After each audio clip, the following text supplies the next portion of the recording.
My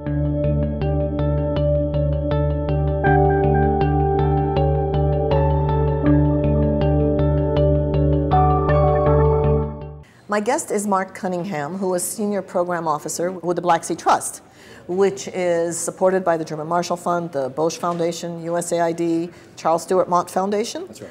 And that's a whole long way of explaining that the Black Sea Trust is an organization that for the last 12 years that I know, 10 years? Well, the trust itself is 5 years old, but our programming in the Black Sea region has been, yeah, close to 10, 12 years now. And, you know, I say to you half jokingly, but I'm only half joking, and the Black Sea Trust is based on the premise that all of the countries surrounding and very near the Black Sea have a whole lot in common and ought to act accordingly. And I want to ask you, except for those of you in the Black Sea Trust, does anybody really believe this? Do you see movement in this region in that direction? You know, we established the trust, and actually prior to that, GMF's programming in the Black Sea region, you know, around the time of the Rose and Orange revolutions, where there was a lot of euphoria, a lot of hope for the region. At the time, there was, you know, a real desire for change. Countries of the region expressed their interest in joining the Euro-Atlantic community, drawing closer to not only NATO, but also the European Union. And we felt it was our responsibility as the German Marshall Fund to respond to that. So those of us at the GMF, like myself, and, you know, the late Ron Asmus and others. I'm glad you mentioned Ron's name. Yeah, you know, absolutely. God rest his soul, but you know, so he was really the driving force behind our Black Sea programming back in 2003, 2004.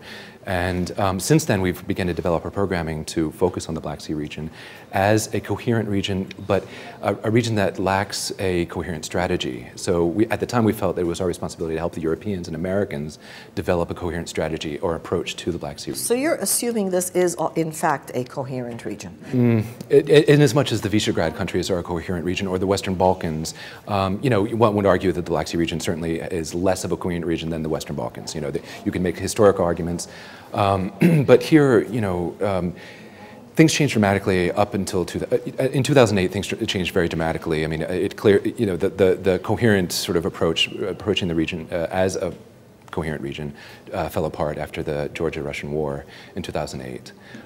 Because Russia, of course, is a member of the Black Sea community. It is, very much so. Absolutely. It's sort of the elephant in the room, so to speak. The ironic thing, I suppose, is that it took Georgia, Russia, and a blow-up today to kind of demonstrate that even the blow-ups of yesteryear are still obstacles to this region being coherent. I mean, Armenia has always felt that in that environment where we go in believing, I think, every administration in these 20 years, believing that things have got to only move forward. Absolutely. And yet, the reality is that the elephants in the room are those historic, unresolved baggages. Absolutely. That, you know, not a lot of people really want to talk about. You know, when we find that our European partners and some American partners really, you know, don't want to address the conflicts, you know, first, you know, off the start. The members themselves. The members themselves, exactly. They want to avoid talking about sort of the environment, women's rights issues, civil society, cross-border cooperation, you know, issues that aren't as divisive. Or consequential. Yeah, absolutely. And so that, you know, in the end, it sort of hinders, you know, any progress.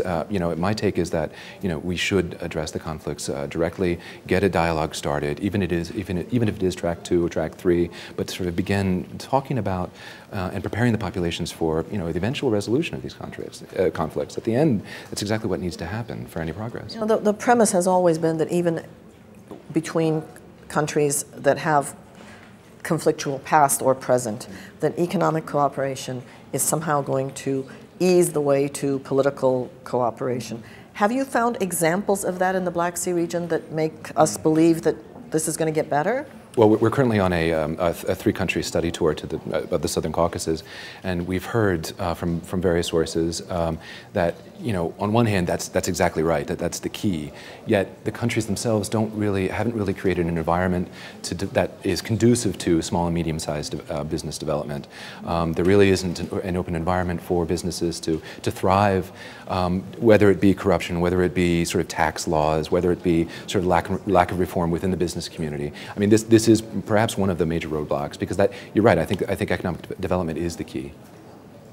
Well, we can only hope that the sustained interest and engagement of both Europe and the United States will in fact push all of us in this region to recognizing that at the end of the day, the map doesn't change, does it? And no, never. It does. It doesn't. I mean, I think no. I mean, it's the German Marshall Fund's commitment to keep the Black Sea region and particularly the Southern Caucasus on the map, on the policy map. We'll continue to do so. And we've just partnered with the Robert Bosch Stiftung on an initiative that will focus on confidence building measures in the Southern Caucasus. So I mean, with our European partners, we'll continue to keep this region on the map. Absolutely. And Armenia will continue to be an engaged member of the Black Sea community, even though we don't have a little bit of access to it, but we appreciate being accepted within that community. Absolutely, and we look forward to continuing our partnership with the Civilitas Foundation. Thank you, Salpi, very much. Mike. Thank you.